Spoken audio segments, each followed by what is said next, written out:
नमस्कारम, प्रणाम। कैसे हो शुक्ला जी? काफ़ी अच्छा हूँ। और मैं बस थोड़ा सा क्यूरियस था कि देश दुनिया के बारे में तो मैं बहुत कुछ जान रहा हूँ, थोड़ा सा अपने बारे में भी जान लूँ। अवश्य पूछो। सो मैं ये जानना चाहता हूँ कि लॉन्ग टर्म में हम्म, दुनिया के परिप्रेक्ष्य में, इस कॉन्टेक्स्ट में मेरा रोल कितना है और कितना बड़ा है, या फिर किसी भी एक आम आदमी को पता कैसे चलना चाहिए कि वो कितना बड़ा रोल निभाने वाला है। कर्मण्येवाधिकारस्ते। सिर्फ कर्म पे ही तेरा अधिकार है, फल की कामना तो त्याग दे। और जब तू निष्काम कर्म योग से अपने किसी भी कार्य को करेगा तो वो कार्य क्रिया नहीं, कर्म है। और जब उससे कोई इच्छा नहीं जुड़ी तो वो पुण्य है, और वही उस ईश्वर की इच्छा है। उसी इच्छा का पालन कृष्ण ने करा था, उसी इच्छा का पालन राम ने करा, और तू भी कर और बाकियों को भी करने के लिए प्रेरित कर। ये ठीक सनातन है। ठीक है। सो मैं अगर आपको अपनी कुछ डिटेल बताऊं तो आप मुझे क्या ये बता पाएंगे कि अगला कार्य जो मुझे बिना इच्छा से करना है वो कौन सा है। पूछो। मेरी जन्म तिथि है। डेट ऑफ बर्थ, बस हमें ये पता है, बताने वो उसकी नहीं, ये जान ले कि जन्म से ही तू एग्रेसिव, रेजफुल, एनर्जेटिक और क्षत्रिय था, जबकि जन्म का ब्राह्मण है। हाँ। ठीक है। हाँ। तेरे अंदर की जो गुण और कलाएं हैं ये प्लैनेट्स नियंत्रित करते हैं। ग्रह, नक्षत्र, सूर्य, ये जो नवग्रह, इन नवग्रहों से कुंडली के अनुसार तेरे पास शुक्र है और तेरे पास मंगल है। ये दोनों ताकतवर स्वरूप में है। ठीक है।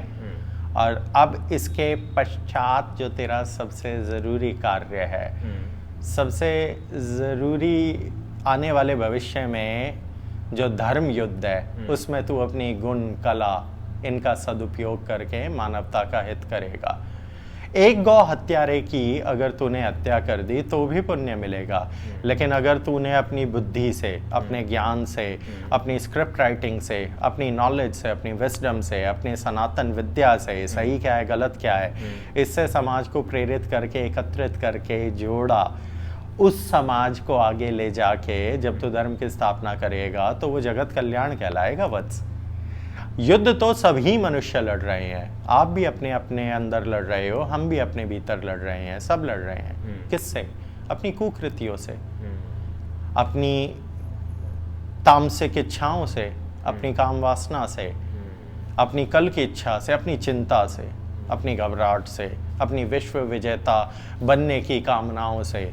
जब तुम इन सब का त्याग कर दोगे तब तुम्हें अपने जीवन का लक्ष्य दिखाई देगा, और ये सब कुछ नक्षत्रों के अनुसार है। Everything is destiny. Yes, destiny is real, but that doesn't mean that you don't have to do your deeds. आपको तो कर्म करने ही होंगे। अगर आपने कर्म नहीं करे तो डेस्टिनी आपका नाश कर देगी। क्योंकि इस चीज़ को अच्छे से समझने की कोशिश करें। अगर सब कुछ करने वाला वो और सब कुछ पहले से ही लिखा हुआ है तो मैं तो घर पे बैठ जाता हूँ। मुझे कर्म करने की क्या आवश्यकता है? हमें किसी ने कहा कि आप क्यों सनातन का प्रचार कर रहे हो, लोगों को युद्ध के लिए जोड़ रहे हो, कलाई पट्टियों सिखा रहे हो, गुरुकुल खोल रहे हो, गौशालाएं कर रहे हो, क्यों कर रहे हो? वो ईश्वर क्या इतना कमज़ोर है? वो ईश्वर तो इतना सर्वशक्तिमान है, वो अपना रक्षण नहीं कर सकता।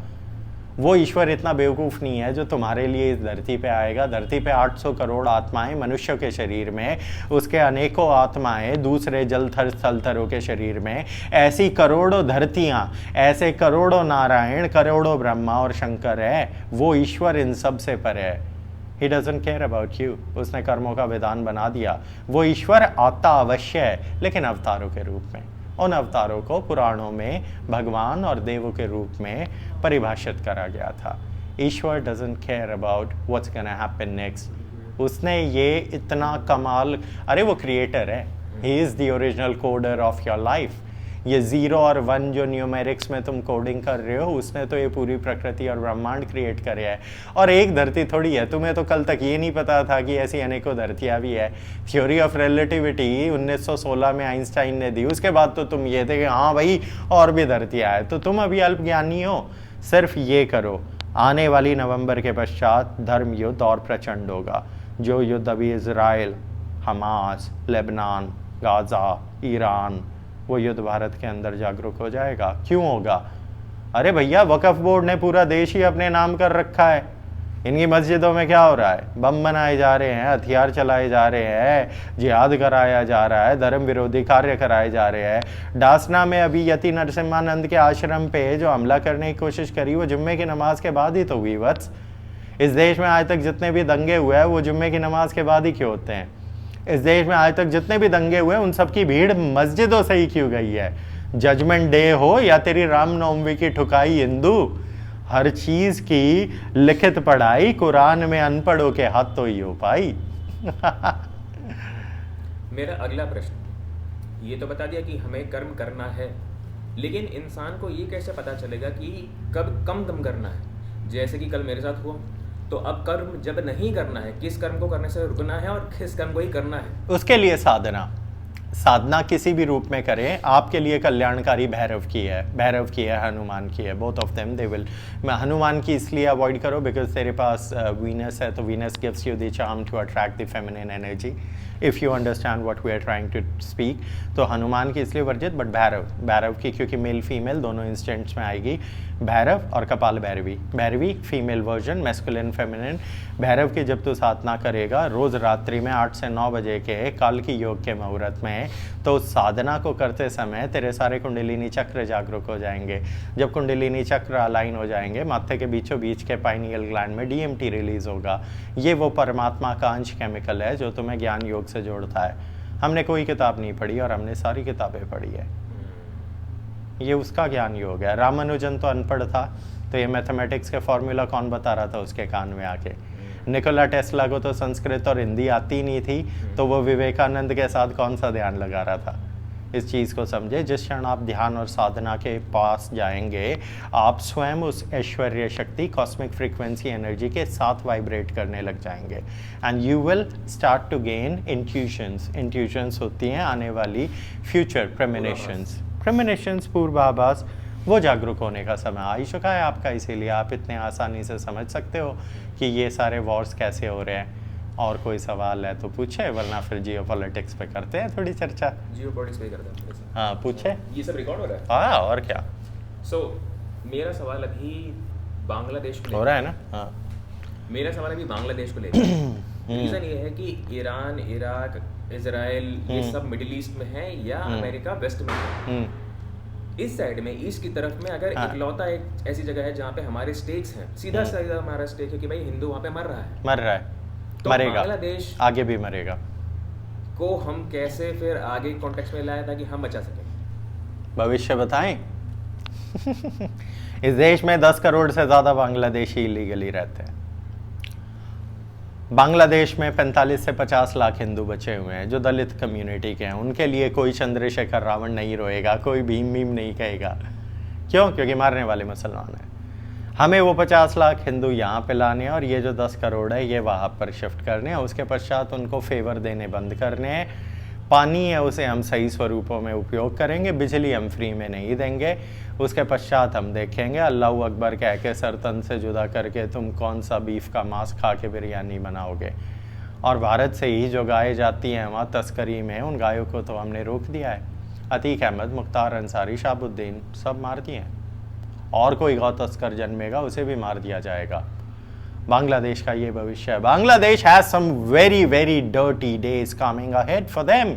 After November we gonna burn it all. इस समय बांग्लादेश को जो थोड़ी बहुत एड और मदद हो रही है, जो बाइडन मोहम्मद यूनुस के सर को चूम रहा है, ये सब जो हो रहा है, ये विधवा विलाप, ये तब तक है जब तक डीप स्टेट सपोर्ट कर रही है। डीप स्टेट ने ही तो शेख हसीना की सत्ता को गिरवा के वापस सेंट मार्टिन आइलैंड में अपने आर्मी बेस को बनाने की अपेक्षा थी। लेकिन जब अमेरिका के अंदर ही जलथल हो जाएगा सब कुछ नवंबर में, तब तुम करोगे क्या? टकर कार्लसन ये अमेरिका में डोनाल्ड ट्रंप की टीम को कंट्रोल करने वाले लोग हैं। We are very much bound with him along with the companionship of other close associates which we will not tell because उनकी ज़िंदगी पे खतरा आ जाता है। मोस्ट ऑफ देम से they are in CIA and FBI other places. तो हमने जैसे ये वार्ता करी, कल ही डोनाल्ड ट्रंप ने क्या कहा था? डोनाल्ड ट्रंप ने क्या कहा? डोनाल्ड ट्रंप ने कहा कि you need to destroy Iran's nuclear facility, you need to destroy Iran's weapons depot and their energy security. Only then things will turn out brighter for the world. जब America का आने वाला राष्ट्रपति ये बोल रहा है तो इजराइल को ग्रीन चिट मिल गई। अब इजराइल थोड़ा सा रिटेलिएट करेगा बहुत अच्छे तरीके से रुक के। तो ईरान तो इसलिए ले ले अब मज़े, क्यों छुपा हुआ है खुमैनी। 200 बैलिस्टिक मिसाइल मार के भाग गया, सांप के बिल में हाथ दे के अब तू नाच रहा है मोर बन के। अरे पहले मोर तो बन, मोर के पैरों पे सांप काटे तो असर ना हो। तूने तो जिसके हाथ दिया है बिल में वो शेषनाग है। Israel can destroy the whole world in a blank if it wants.